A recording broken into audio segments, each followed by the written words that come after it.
A crane operator being authorized to operate a crane is one thing. Getting the crane to where it's actually needed is quite another. What difficulties does that involve?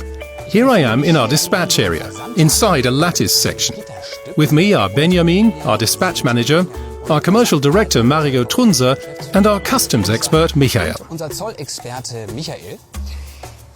Benjamin, where is this lattice section being shipped to? It's part of an LR 11000. Later we'll be shipping it to the USA via Bremerhaven. What are the special aspects of the shipment process? Every year we deliver around 2,000 cranes and more than 70,000 spare part consignments to customers all over the world. German customers generally pick up their cranes themselves from the factory. We deliver cranes to other European countries and overseas, direct to the customer, to a site or to our local branch companies. In addition to road, we also use rail and waterways. A high proportion of our product is exported, and we deliver our cranes to every exotic corner of the world. But this does not happen by accident. It needs sophisticated export procedures and proper export controls. Our team is able to do all this work on a very professional basis. What are the actual challenges involved? At the moment, one of the biggest challenges is infrastructure and the steadily increasing regulations relating to transporting our cranes resulting from it.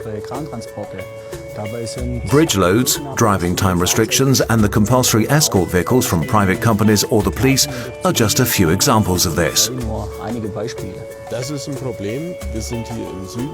This is a problem because we are located here in the south of Germany, in Upper Swabia, and we have to get our cranes to the seaports to export them around the world.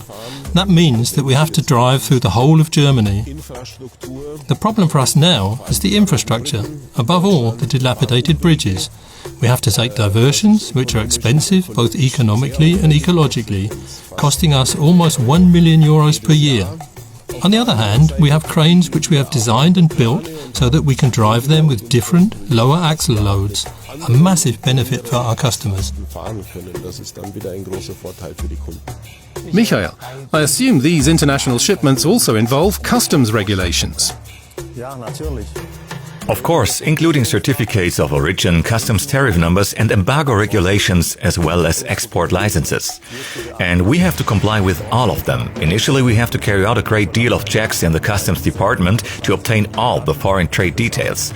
All the data are then collated and sent to the German Customs Authority. After they have been reviewed by the authority, we obtain final approval and they provide us the so-called export accompanying document. The work required is almost the same whether we are exporting an LR 13000 or a small screw. The rule of thumb is that if an error is made during the customs procedure, the entire shipment could be stopped. Benjamin, what was your most interesting shipment project? That was definitely the delivery of an LR 11350 to Bangladesh, involving special transport vehicles in Germany and outside, including assembly on the site and a handover process to the customer. Investigating the transport facilities and routes locally, involving around 50 bridges and roads which had been partly washed away by monsoons, took several months on its own.